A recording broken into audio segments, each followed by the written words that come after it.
വിരലിൻ്റെ കാര്യത്തിലാണേലും യാത്രയുടെ കാര്യത്തിലാണേലും രണ്ടും മുറിഞ്ഞു പോകാതെ തുന്നിച്ചേർത്തത് കിംസ് അൽ ഷിഫയിലെ ഹാൻഡ് ആൻഡ് റിസ്റ്റ് സെൻ്ററാണ്. Hand and wrist centre, KIMS Al Shifa hospital, Perinthalmanna. നെൽകൃഷി പ്രോത്സാഹിപ്പിക്കുന്നതിന്റെ ഭാഗമായി കുലുക്കലൂർ ഗ്രാമപഞ്ചായത്ത് 100% സബ്സിഡി നിരക്കിൽ കർഷകർക്ക് ഒന്നാം വിള കൃഷി ചെയ്യുന്നതിനുള്ള നെൽവിത്ത് വിതരണം ചെയ്തു. കുലുക്കലൂർ ഗ്രാമപഞ്ചായത്ത് ജനകീയാസൂത്രണം 2025-26 പദ്ധതിയുടെ ഭാഗമായി നെൽകൃഷി പ്രോത്സാഹിപ്പിക്കുന്നതിന് സമഗ്ര നെൽകൃഷി വികസന പദ്ധതിയിൽ ഉൾപ്പെടുത്തി ഒന്നാം വിള നെൽവിത്ത് 100% സബ്സിഡി നിരക്കിൽ വിതരണം ചെയ്തു. നെൽവിത്തിന്റെ വിതരണോദ്ഘാടനം ഗ്രാമപഞ്ചായത്ത് പ്രസിഡന്റ് വി രമണി നിർവഹിച്ചു. കാർഷിക മേഖലയ്ക്ക് തന്നെ മാറ്റം വരുത്തിക്കൊണ്ട് ഒന്നാം വിള നെൽകൃഷി ചെയ്യുന്നതിനാവശ്യമായിട്ടുള്ള തീരുമാനം ഗ്രാമപഞ്ചായത്തും അതോടൊപ്പം കൃഷിഭവനും ഏറ്റെടുത്തിട്ടുണ്ട്. അതിൻ്റെ ഭാഗമായി ഏകദേശം 50 ഏക്കർ സ്ഥലത്ത് ഒരു പരീക്ഷണം അടിസ്ഥാനത്തിലാണ് നമ്മൾ ഈ വർഷം ഈ കൃഷി രീതി ഇവിടെ പ്രയോഗിക്കുന്നത്.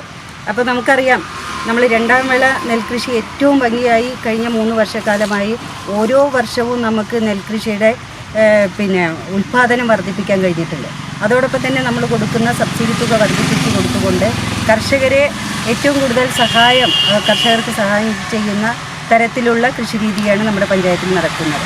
അതോടൊപ്പം തന്നെ കാർഷിക മേഖല കർഷകരും ഗ്രാമപഞ്ചായത്തും കൃഷിഭവനും ഒത്തൊരുമയോടുകൂടെ വളരെ സഹകരണ മനോഭാവത്തോടുകൂടെയുള്ള പ്രവർത്തനം കൊണ്ട് നമുക്ക് കാർഷിക മേഖലയിൽ 100% ഫണ്ട് ചെലവഴിക്കാൻ കഴിഞ്ഞു. അതിന് കൃഷിഭവനെ പ്രത്യേകം കൃഷി ഓഫീസറെയും അവിടുത്തെ സ്റ്റാഫിനെ ഉദ്യോഗസ്ഥരെയും പ്രത്യേകം അഭിനന്ദിക്കാൻ കൂടി ഈ അവസരം ഞാൻ ഉപയോഗിക്കുകയാണ്. ഗ്രാമപഞ്ചായത്ത് വൈസ് പ്രസിഡന്റ് ടി കെ ഇസഹാക്ക് അധ്യക്ഷത വഹിച്ചു. കുറച്ചു വർഷങ്ങളായി കുലുക്കലൂർ ഗ്രാമപഞ്ചായത്തിൽ കാര്യമായ തോതിൽ ഒന്നാം വിള നെൽകൃഷി ചെയ്യാറില്ല. ഇത്തവണ വിവിധ പാടശേഖര സെക്രട്ടറിമാരുടെ നേതൃത്വത്തിൽ ഏകദേശം 20 ഹെക്ടറോളം സ്ഥലത്താണ് ഒന്നാം വിള നെൽകൃഷി ചെയ്യുന്നത്. ജ്യോതി നെൽവിത്താണ് കർഷകർക്ക് വിതരണം ചെയ്തത്. പ്രധാനമായും കുലുക്കലൂർ പുറമത്ര പാടശേഖരങ്ങളിലാണ് നെൽകൃഷി ഇറക്കുന്നത്. വിത്തിന് പുറമെ ഹെക്ടറിന് 11,000 രൂപ നിരക്കിൽ ഉഴവുകൂലിയും ഗ്രാമപഞ്ചായത്ത് വിഹിതമായി കർഷകർക്ക് നൽകുന്നുണ്ട്.